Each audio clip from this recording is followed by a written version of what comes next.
శెట్టి బలిజల దైవం దివంగత దొమ్మేటి వెంకటరెడ్డి అని మంత్రి లోకేష్ అన్నారు. శెట్టి బలిజ సంక్షేమ సంఘం ద్వారా అనేక సంక్షేమ కార్యక్రమాలు చేపట్టి వారి హక్కుల సాధన కోసం ఉద్యమించారని కొనియాడారు.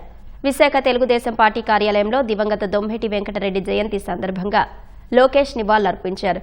ఇచ్చిన హామీ మేరకు కూటమి ప్రభుత్వం అధికారంలోకి రాగానే దొమ్మేటి వెంకటరెడ్డి జయంతిని ప్రభుత్వ పండుగగా నిర్వహించిన మాట నిలబెట్టుకున్నామన్నారు. బ్రిటిష్ పాలనలో మన శెట్టి బలిజ సోదరులు వలసలుగా బర్మాకి వెళ్ళేవారు. దాంట్లో భాగంగా దొమ్మేటి వెంకటరెడ్డి గారు కూడా ఆనాడు బర్మాకి వెళ్ళారు. అక్కడ ఒక షిప్ ని అద్దెకి తీసుకుని వ్యాపారం ప్రారంభించిన వ్యక్తి ఏకంగా అదే షిప్ కి యజమానిగా తయారైన వ్యక్తి దొమ్మేటి వెంకటరెడ్డి గారు. ఆయన అంత దూరం వెళ్ళినా విద్యా విలువల గురించి తెలుసుకునేవారు. దాని తర్వాత మన పిల్లల కోసం ఆయన బర్మాలో ఏకంగా పాఠశాలలు ప్రారంభించారు. అడల్ట్ ఎడ్యుకేషన్ కూడా పెద్ద ఎత్తున ప్రోత్సహించాలని రాత్రిపూట పెద్దవారు చదువు చెప్పిన గొప్ప వ్యక్తి దొమ్మేటి వెంకటరెడ్డి గారు.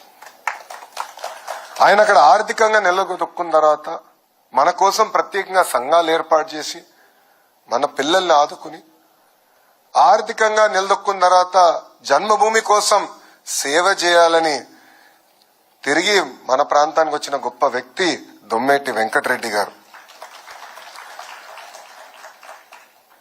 బొడసకూరు జమీందారుగా ఆయన అనేక సంక్షేమ కార్యక్రమాలు చేశారు.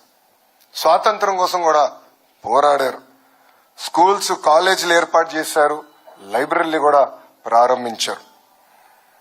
శెట్టి బలిజల కోసం ప్రత్యేకంగా ఒక సంక్షేమ సంఘం ఏర్పాటు చేసి అనేక కార్యక్రమాలు మనకు చేస్తాం కూడా జరిగింది.